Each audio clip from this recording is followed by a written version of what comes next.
शुभ प्रणाम समस्त को अनेक शुभेच्छा जनाई श्री राधा चरितर आज अध्याय को आपण मानक स्वागत करुछि।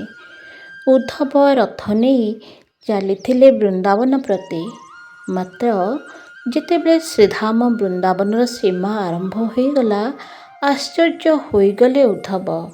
वृंदावन को देखि उद्धव विचार कले यह मोर सौभाग्य अटे कि मो गुरुदेव दिने निज सहित मते स्वर्गर सुंदरता देखाइथिले आहुरी मध्य मते नंदनवन मध्य देखाइथिले। मात्र ए वृंदावन से नंदनवन भी अधिक सुंदर। केउठी भी गोटे शुष्कलता देखा जाउ नथाए, सर्वत्र चिरहरित जेपरि व्यापिकी रहिछि।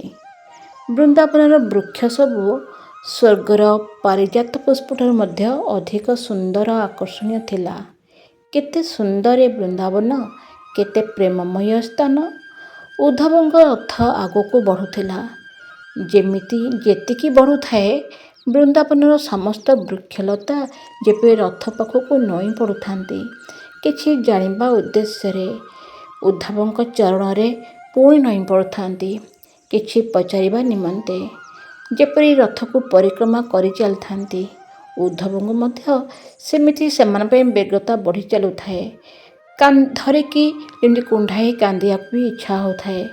उद्धवଙ୍କୁ जेपरि लागुथिला सेमाने पचारुछंती तांको कन्हई कुआडे गले, तांको गोविंद कुआडे गले। उद्धवଙ୍କୁ शेषरे कहियाको पड़िथिला, आसी नाहांती तुम कन्हई, आसी नाहांती तुम गोविंद। कृष्ण आसी नाहांती। एही अनुभूति तत्क्षणात जेपरि एक परिवर्तन आनिदेला से वृंदावन वनरे। जो वन पूरी उठिथिला पक्षीमानक कलरवरे, पशुमानक चहल पहलरे, सबु जेपरि नीरवी गले श्रीकृष्णଙ୍କ न आसिबा खबରରେ। उद्धव किछि बुझी पार नथिले वृंदावनर स्थिति परिवर्तनरे। हे वज्रनाभ, कृष्णଙ୍କ वियोगरे एत बड़ विचित्र स्थिति होई जाइथिला सेदिन। एही श्रीधाम वृंदावन रे।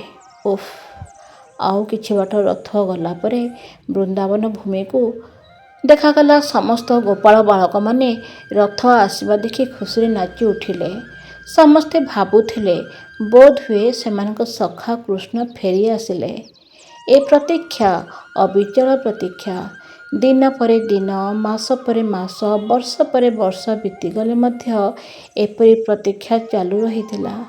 केही भी एसबू विश्वास करिवे नाही। मात्र ए वृंदावन अटे एमिति सेमिति भूमि नुहे, यह प्रेमर भूमि अटे।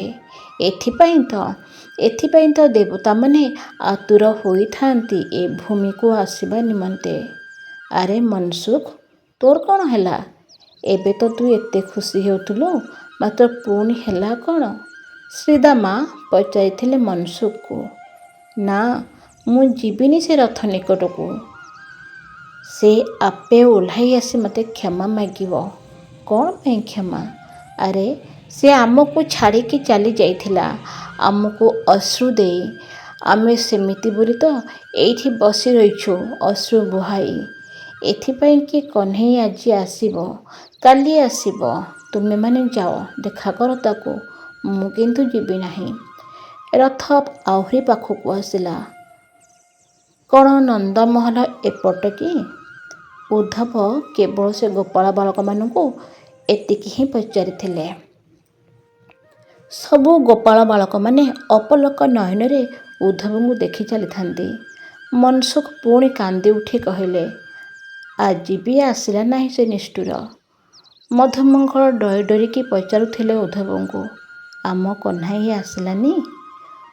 उद्धव अति निर्मम कंठरे कहिदेले, ना, से आसी नाहांती। कृष्णଙ୍କ आगमन खबर भाबी सेमाने जेतिकी प्रफुल्लित थिले, आस्ते आस्ते समस्त जेपरि निर्बाक होइगले। तेबे तुमे किए? बहुत कष्टरे मनसुख पचारिथिले। मु कृष्णदूत उद्धव, उद्धव कहिथिले। मनसुख हसिले। एमिति हस बोधे अति जंत्रणारे होई पारथाए। तेबे एबे कौन पाई तुमे आसीछ?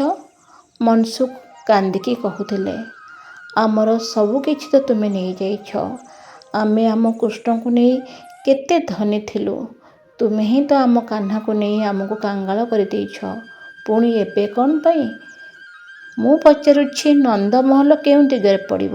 ଉଦ୍ଧବ ଏ ପ୍ରଶ୍ନ ପୁଣି ଥରେ ପଚାରିଥିଲେ। ଓଃ, ଏପରି କଥା। ତେବେ ଶୁଣ, ଏଇ ଯେଉଁ ଜଳର, ଏଇ ଯେଉଁ ପାଣିଧାର ଦେଖୁଛ, ଯେଉଁଠୁ ଏହା ବାହାରିଛି ସେପର୍ଯ୍ୟନ୍ତ ତୁମେ ଯାଅ। ଜାଣିପାରିବ ନା ଏବେ? ଏତିକି କହି ଗୋପାଳ ବାଳକମାନେ ଚୁପ୍ ହୋଇଗଲେ। ହଁ, ମାତ୍ର ମୁଁ ବୁଝିପାରୁନି, ଏ ଜଳଧାରା ଯେଉଁଠୁ ବାହାରିଛି ମାନେ ତା ଅର୍ଥ କ'ଣ? ଏଠି ଆଉ କ'ଣ କିଛି ନଦୀ ଅଛି ନା କ'ଣ? ଉଦ୍ଧବ ପଚାରିଥିଲେ। ନା, କୌଣସି ନଦୀ ନୁହେଁ। ଏ ଜଳଧାରା ଆମ ଯଶୋଦା ମା'ଙ୍କ ଅଶ୍ରୁଧାରା। ତୁମେ ଯାଅ, ସେଠାକୁ ଯାଇ ଦେଖିପାରିବ କିପରି ସ୍ଥିତି ହେଲାଣି। କୃଷ୍ଣ ମଥୁରା ଯିବା ଦିନରୁ ଏପରି ସ୍ଥିତି ତାଙ୍କର ହୋଇଛି। ଉଦ୍ଧବଙ୍କ ଜ୍ଞାନକୁ ପ୍ରଥମ ଥର ଏପରି ଆଘାତ ଲାଗିଥିଲା। ଓଃ, ଏ କିପରି ସ୍ଥିତି ଏଠାରେ! ନିରନ୍ତର ବ୍ୟାକୁଳତା। ଉଦ୍ଧବଙ୍କ ବୁଦ୍ଧି ଏଇଠାରୁ ହିଁ ଯେପରି ହାରିବା ଆରମ୍ଭ ହୋଇଥିଲା। ଆଗକୁ ଜାଣିବା ଆଗାମୀ ଅଧ୍ୟାୟରେ। ଧନ୍ୟବାଦ, ନମସ୍କାର।